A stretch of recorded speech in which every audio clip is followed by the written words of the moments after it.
These muffins are exceptional. Okay, maybe they don't look the prettiest, but the texture is on point.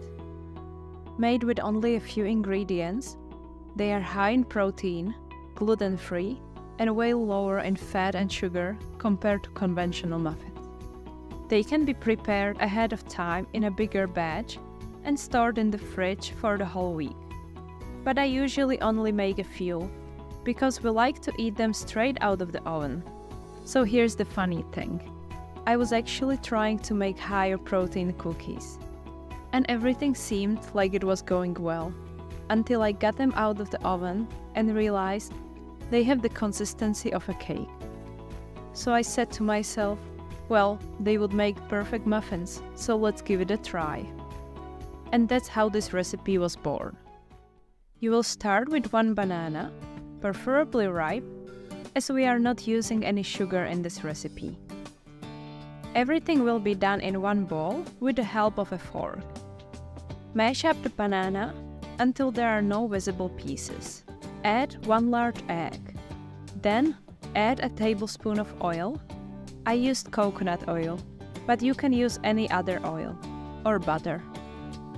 Now, mix these 3 wet ingredients until well combined. Alternatively, this whole process can be done in a blender, if you have one. It's really up to you.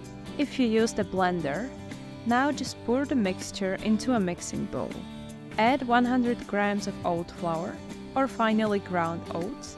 Then add a tablespoon of starch. Starch is often used when baking with gluten-free flours to add texture, crispy edges, and bind the mixture. Next, we are using a tablespoon of gelatin powder, which also acts as a binding agent, since we didn't use much fat in this recipe. And as a bonus, it adds extra protein.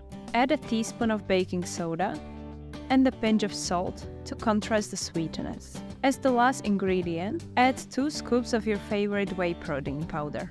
Again, just combine all of the ingredients together with a fork. If you feel like the dough is too dry, add a little bit of water. I ended up adding 30 grams.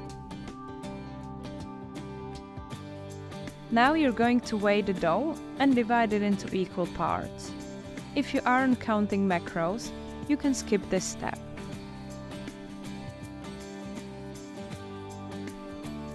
Slightly grease your muffin tin with oil or line with baking paper to prevent sticking. Transfer the butter into the muffin tin. I decided to split my dough into 5. Add chocolate chips into the middle or on top as a decoration, but I prefer to have a rich chocolatey middle.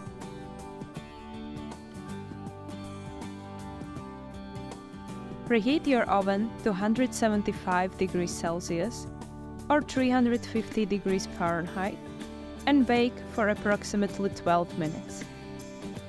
You will see that they rise and turn into a golden brown color when done.